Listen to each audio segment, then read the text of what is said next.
홍보수통 수석입니다. 이재명 대통령은 오늘 차관급 정무직 3명을 임명했고 정부위원회 3명을 위촉 또는 지명했습니다. 우선 보건복지부 제1차관에 현수엽 대변인이 임명됐습니다.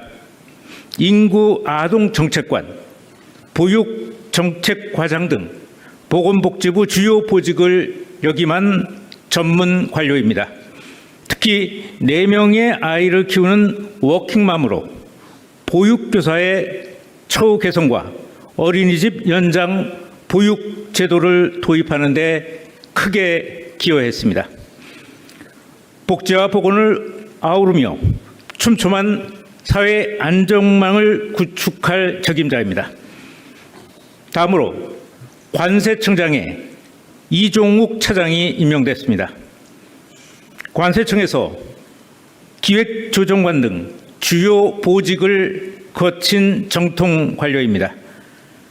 대규모의 불법 우회 수출을 적발하고 태국 정부와 합동으로 대량의 마약류를 단속한 바 있습니다. 우리 기업들의 무역과 투자 활동을 안정적으로 지원하고 국민의 안전을 해치는 통관 행위를 차단할 적임자입니다. 다음으로 새만금 개발청장에 문성요 전 국토부 기획조정실장이 임명됐습니다. 행정중심 복합도시의 기반 구축과 부울경의 마스터 플랜 수립 등 국토 도시개발 분야의 정통 관료입니다.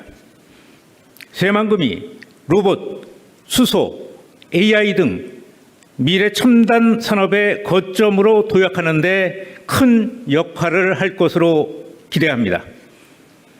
다음으로 지속가능발전 국가위원회 위원장에 홍미영 전 국회의원을 위촉했습니다. 30년간 지속가능발전과 여성, 복지, 지방분권 등에서 관련 정책을 수립해온 전문가입니다. 대한민국의 지속가능발전 정책을 한 단계 더 높일 적임자로 기대됩니다.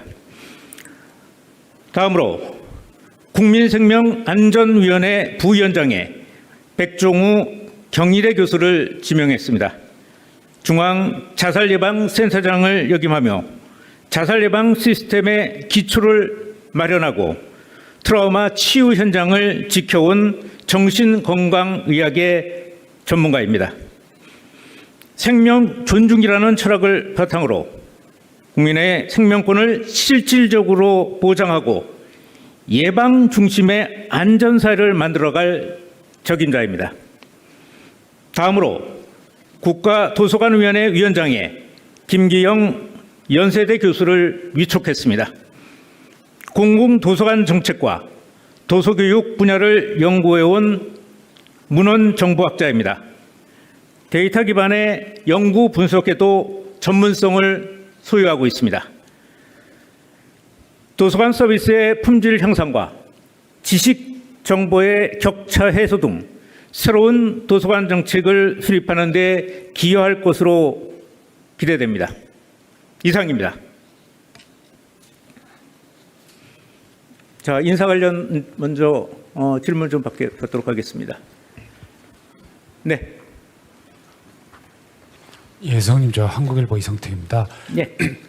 복지부 1차관하고 관세청장은 현재 이제 재임 중인 분들이 둘 다 임기가 1년도 안 된 걸로 검색해 보니까 나오는데 좀 빠른 시간에 바뀐 게 아닌지 싶어가지고 혹시 뭐 특별한 배경이 있는지 궁금하고 원래 계시던 분들은 그러면은 뭐 어떻게 되는 건지 그것도 좀 확인해 주시면 감사하겠습니다.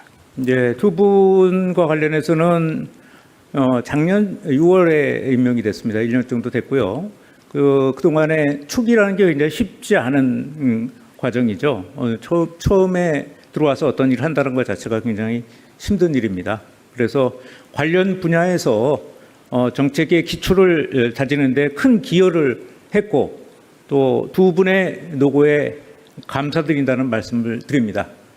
새로운 어떤 청장, 차관들이 임명이 돼서 조금 더 신속하고 조금 더 한 단계 높은 정책을 수립할 것으로 기대합니다.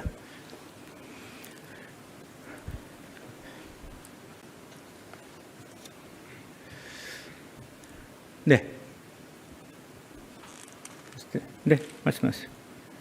인사 관련 거 일단 인사 관련. 네, 수석님 뉴시스 김경록입니다. 네. 저도 현재 아까 복지부 1차관하고 관세청장 관련해서 한 가지 더 질문 드리는데요. 이게 부처에서는 정책의 연속성 측면 때문이라도 이제 고위 관료분들은 잘 바꾸지 않는 게 일반적인데 바꾸시게 된 계기가 뭐 경제성 인사는 아닌 건지 좀 더 배경을 설명해 주시면 좋겠습니다. 새로운 어떤 좀 한 1년 정도 지났고요. 새로운 어떤 행정, 해당 분야에서 행정 같은 것들이 조금 더 발전적으로 나가기 위해서 필요한 인사였습니다. 두 분의 전 차관님과 청장님의 노고에 저희는 감사하고 있습니다.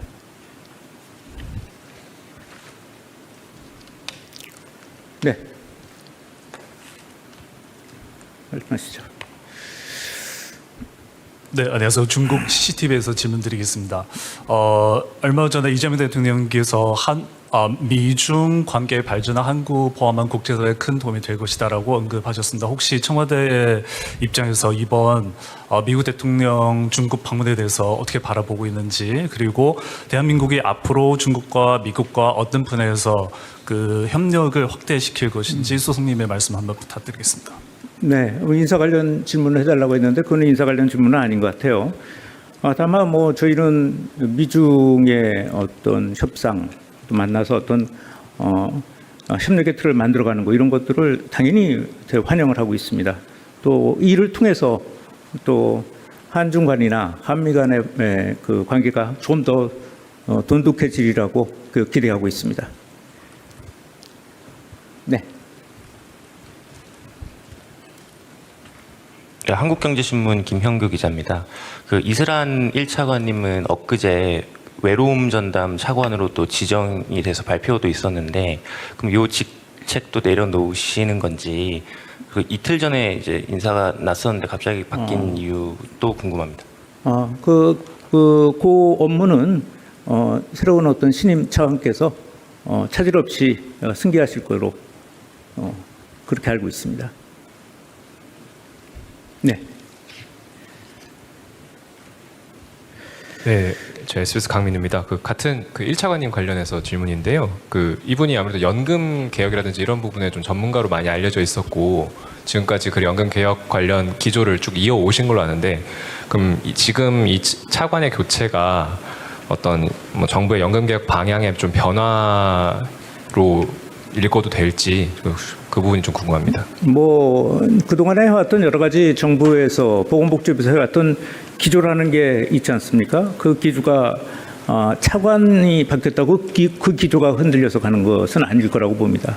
또 신임 차관께서는 보건하고 복지 쪽에 다 두루두루 보직을 거치신 분입니다.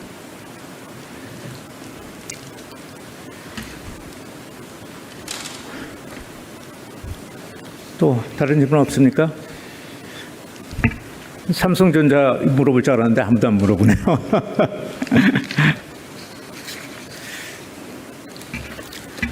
자, 그래요.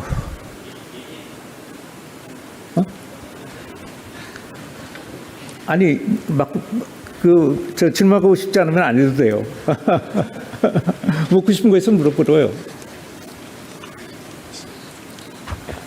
긴급조정권 발동 관련해서 얘기들이 많은데 실제로 검토 중이신지 궁금하고 현 상황 좀 어떻게 보시는지 말씀 여쭙습니다. 아직까지 그거를 우리가 결정을 할 수 있는 단계는 아니고요.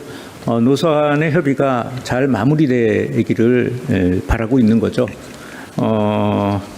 다만 그냥 바라보고 있는 것만은 아니고 적어도 이제 국가 경제에 차지하는 비중이나 역할이나 이런 것들이 삼성전자가 엄청나게 크지 않습니까?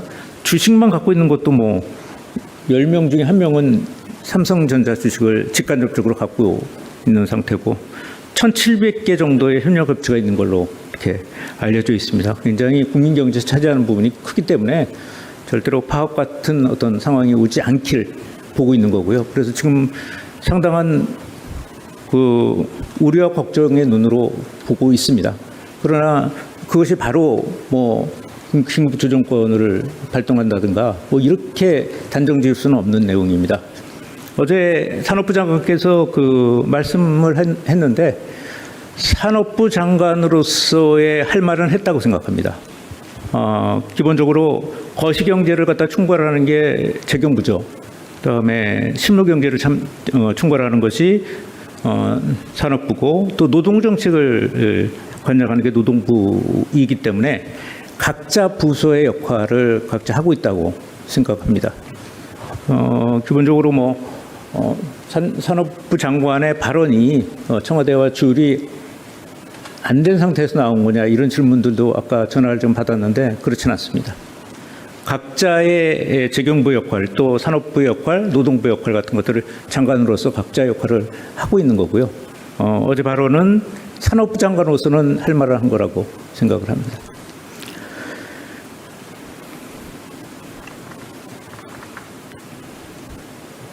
네.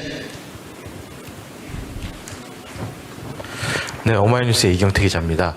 다름이 아니라 국민의힘에서 그저께 어제 이제 대통령께서 지역을 방문하신 걸 두고 강권 선거다라는 주장을 하고 그리고 법적 조치도 할 수 있다 이런 얘기를 했는데 이에 대해서 청와대 입장이 있는지 궁금합니다. 코멘트할 정도의 것도 아니라고 생각합니다.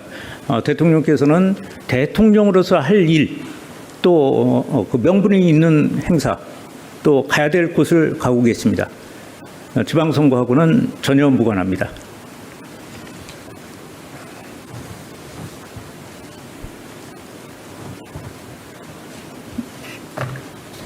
자, 그래요. 네, 오늘 날씨가 좋기도 하고 여름이네요.